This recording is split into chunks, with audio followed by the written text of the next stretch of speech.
Today I will be talking about my meme 6-7 tribal deck that I built in paper for Commander. I just think it's hilarious walking into any game store and looking at a pod and going 6-7, 6-7, 6-7, and actually having that be the game plan of the deck. This deck is great for anyone who just wants to troll their playgroup. And it was a fun deck building challenge on how to make 6-7 viable in Commander. Built my whole deck around it, and I hope that people watching this build this and have a good time trolling their friends. So, in order to build a 6-7 deck, I immediately thought about the original 6-7 in Magic the Gathering being Tarmogoyf. Tarmogoyf has power equal to star and toughness equal to 1 plus star.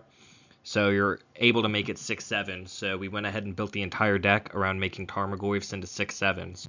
So to do this, we had Disa be the commander. Now Disa's a 5-6, but we're just going to pretend like it's a 6-7. And Disa says whenever a Lurgoyf goes into your graveyard from anywhere, put it onto the battlefield. And whenever a creature of yours deals damage to an opponent, make a Tarmogoyf token. So our goal is just to slam a bunch of Tarmogoyfs into play, and for all our Tarmogoyfs to be 6-7s, because that is literally the funniest thing on the entire planet ever, and you just get to yell 6-7 and point and laugh at your opponents.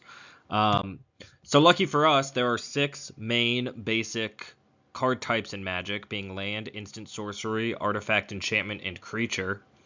So our deck is going to be full of these card types in order to get our Tarmogoyfs to 6-7s. Now, you may be asking yourself, aren't there 3 more card types? There are. Battles, Kindred/Tribal, and Planeswalkers are all card types. But that would turn our Tarmogoyfs into 9-10s, which is not funny at all.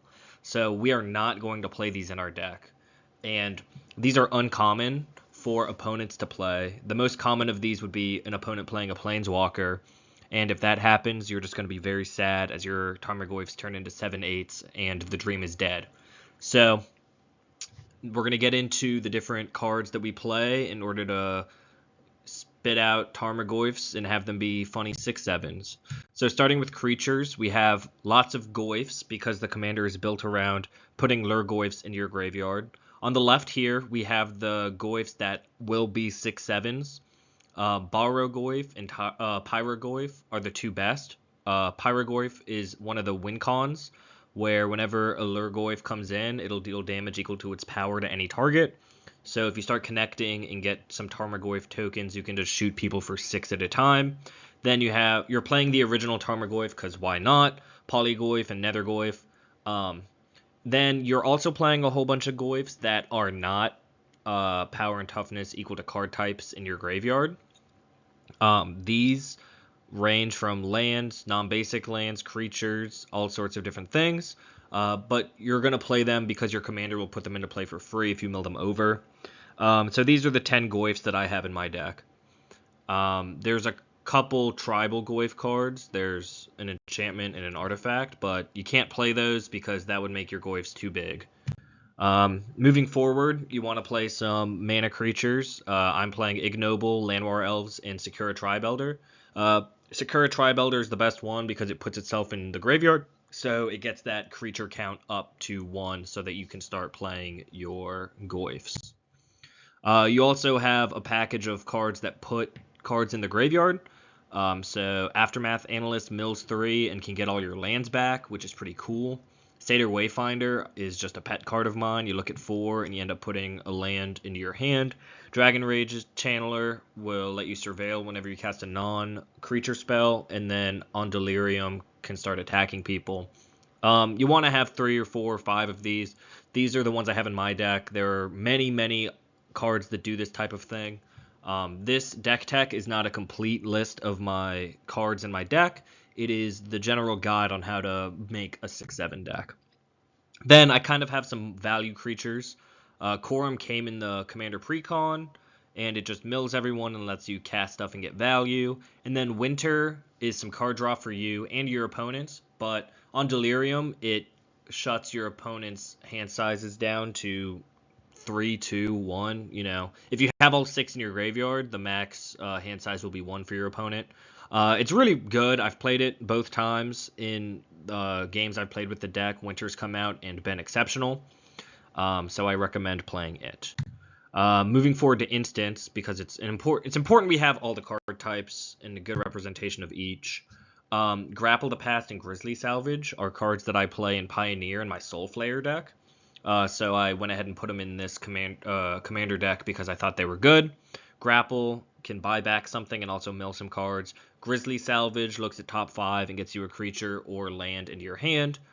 These just help fill the graveyard, get your card types up, and are some good recursion. Then you kind of just fill out a suite of 6 or 7, 7 different instants that you feel are good. Ancient Grudge I think is good because you are milling yourself a lot, so the flashback for artifact destruction is good. Fire Covenant is just a broken spell. You just can shoot 5 different creatures on your opponent's side of the board at instant speed. Kind of just slot in the removal package you like. I'm playing Assassin's Trophy, Beast Within, and Windgrace's Judgment. But if you prefer Murder and any other kind of Jund removal, just go ahead and put that in here. Terminate. And then I'm playing Mausoleum Secrets, which I think is good. So you get to search for a black card with convert a mana cost less than the number of creatures in your graveyard. But since you're self-milling so much, you're going to have some. So it's kind of just an instant speed tutor for a black card. Pretty versatile, and being an instant is nice. Instant is the card type I had the hardest time fleshing out. So kind of just fill a removal package and you'll be good to go. So moving on to sorceries, you have the green ramp package. I think Open the Way is incredible. Cultivate I'm not super high on, but in this deck I think it's good. You get to... The card advantage in this deck isn't great, so just drawing that, quote-unquote, drawing an extra land is good. Nature's Lure 3 visits are just the best kind of ramp. So play a green removal package of some sorceries, and then also play some value sorceries. Toxic Deluge is really good because, in theory, your Goyfs are 6/7s, so you can name 6 and kill your opponent's creatures but not your own. Gather the Pack is something I play in Soul Flayer. Again, you just flip up 5 and get 1 or 2 creatures. Buried Alive I think is interesting because how Disa is worded, if a Goyf goes into your graveyard from anywhere, it goes on the battlefield. So if you have your commander out and you cast Buried Alive, you're actually just tutoring out 3 Goyfs straight to the battlefield. So you get Pyrogoyf, Barogoyf, and whatever the third biggest one you want to get. And then Visions of Dread. It hasn't been good, me playing it yet, but it has flashback, and I think it's interesting with politics. It's what I'm playing.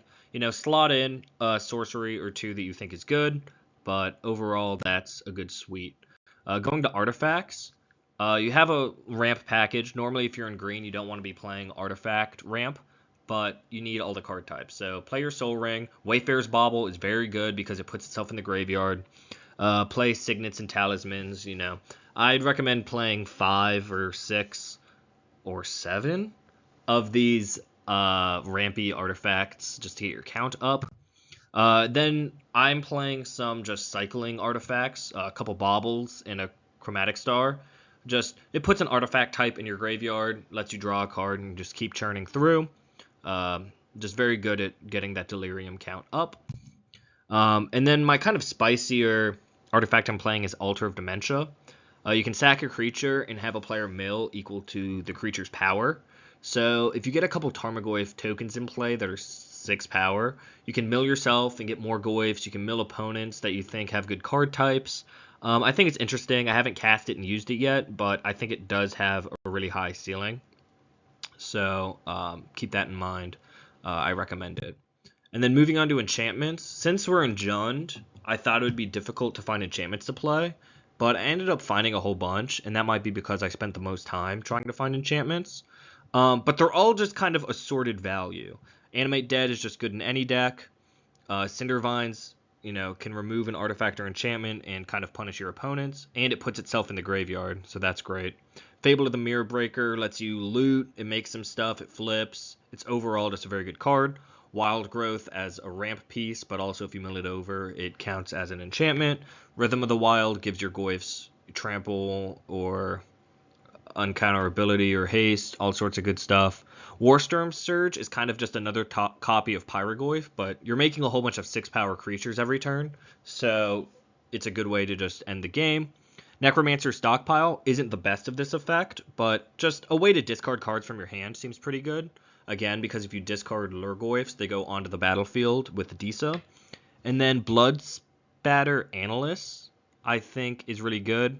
It shoots something for 3, so it's kind of removal. And then whenever something dies, you mill, and then it ends up sacking itself. So it kind of just does everything you need. But I think just playing, a nice 8 to 10 enchantment spells of just assorted value, I think, is the right way to go around this. These are the ones I chose. And then going on to lands, this is a deck where fetch lands really shine. Obviously, the expensive pay 1 life fetch lands are the best. Those in shocks or triomes and stuff put lands into the yard. But if you can't afford those, definitely play Evolving Wilds and Terramorphic Expanse. Also, there's the original Mirage fetches that has the land come in tapped, but you can still get duels. Those are very good in this deck, so play some of those. The MDFCs are very good because, in theory, a third of your deck is lands. So if you're milling a bunch of cards, you're going to hit lands. But playing some instants and sorceries that are MDFCs helps get that count up, while also just being in your land slot.